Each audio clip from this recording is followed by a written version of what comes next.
It's 2,380 years ago, and you were there.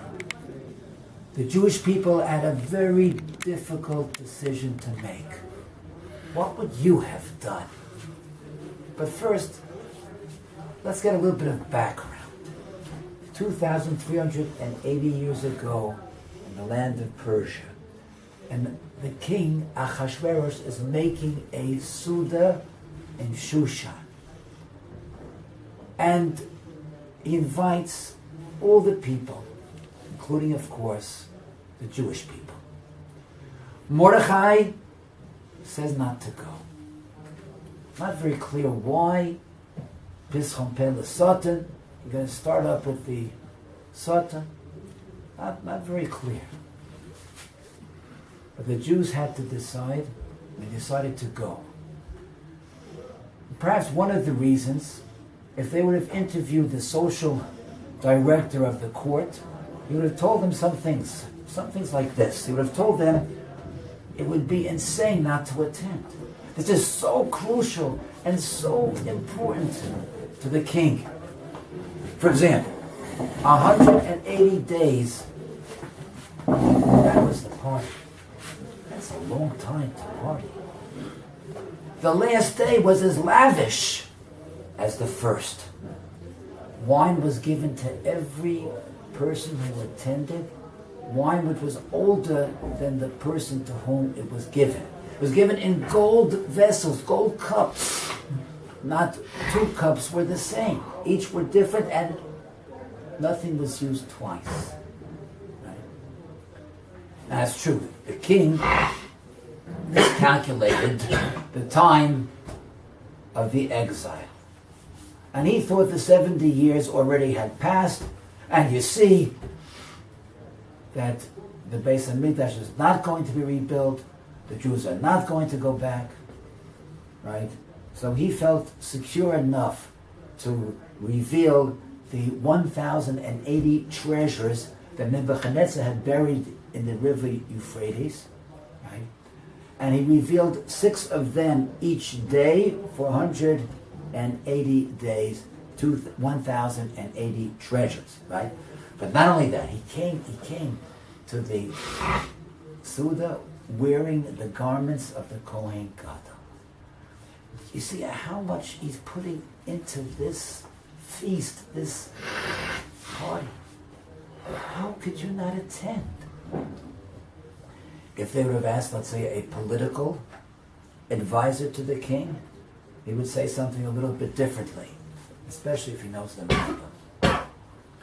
He would say, there's a difference between a constitutional monarchy and a absolute monarchy. For example, a constitutional monarchy, the king serves the people. In an absolute monarchy, the state serves the king. In a constitutional monarchy, the treasury belongs to the people. The king is the guardian of the treasurer, of the treasury. But in an absolute monarchy, Fort Knox belongs to the king. In a constitutional monarchy, the king has no right to change the capital of the state. In an absolute monarchy, he can do whatever he wants. In a constitutional monarchy, the king has to listen to his advisors, his cabinet. In an absolute monarchy, he doesn't have to listen. In a constitutional monarchy, the king is subservient to the religion of the state. In an absolute monarchy, he doesn't have to pay attention to the religion. Now let's see what's happening over here. If I'm correct, said the political advisor, if I'm correct, Ahasuerus is trying to pull something off with this feast. He's trying to show that his is not limited, not a constitutional monarchy. His is an absolute monarchy. How? First of all, he changed the capital from Bavel to Shushan. Second of all, he made such a lavish feast. He's showing that the treasury is just his to spend. Fort Knox belongs to him. Third of all, right, as you know, he wasn't really of royal lineage. His claim to the throne in terms of royalty was only through his wife, Vashti, through the queen. She was the granddaughter of Nebuchadnezzar, right? But now, he tells her to come to the feast just to show off her beauty, as if to say, I don't need you for my absolute monarchy. I don't need your lineage. I just have you for your beauty. Right? And by the way in which he ordered her to appear at the party was definitely against any religion. She should come only in her royal crown. So we see very clearly that he's trying to show with this party that he is the absolute monarch. Now what would happen if an entire group, all the Jewish people, would not attend, not one would attend? That would anger the king so much, it would be political suicide. And so those arguments prevailed, and our people attended the feast of Achashverosh. Did anything happen? No. 9 years passed. 9 years is a long time. 9 years passed, from the 3rd year of the reign to the 12th. And now, Haman has been given power as second in command. And he's ordered people to be mishtachaveh to him. And Mordechai, once again, Mordechai seems to show himself as a radical extremist. Once again, Mordechai refuses to bow. Even though the Gemara says clearly that it was not avodah zarah,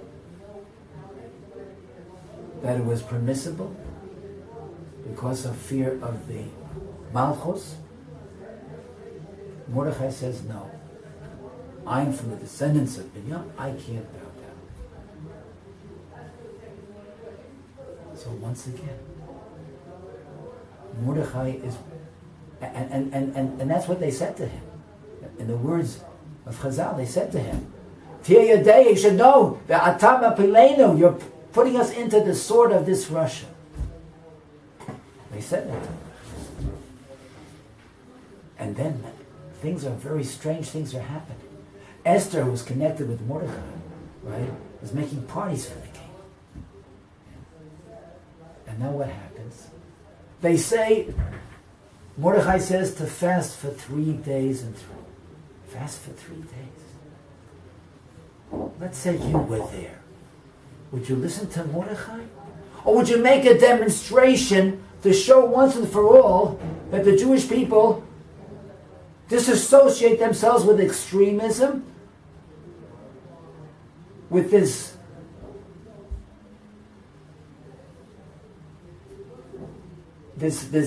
political insanity, and then they're not connected with Mordechai, that they're loyal to the king? Let's make a demonstration.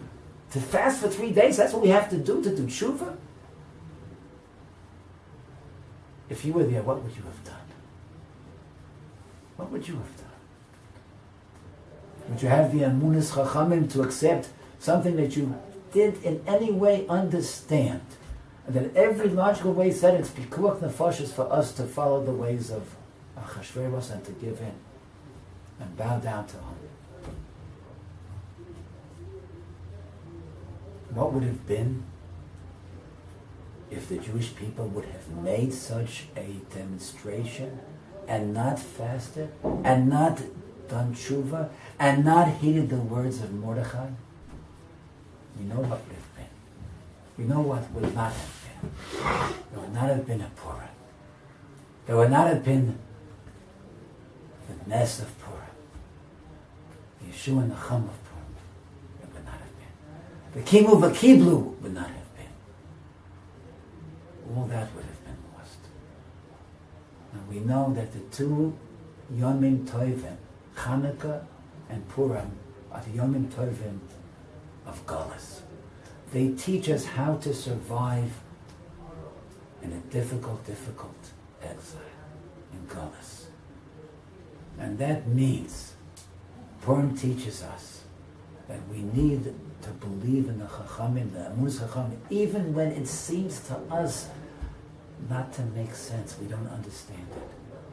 But we accept the Gedolim, the Chachamim, the leaders of Klal Yisrael. And that Emunus Chachamim that brought the Nes of Purim, that's going to bring us once again to those Yeshuas and Nachamas, and we're going to see the Gula Shlema and the Binyan Bayis Shlishi. May we Have a great and meaningful Purim.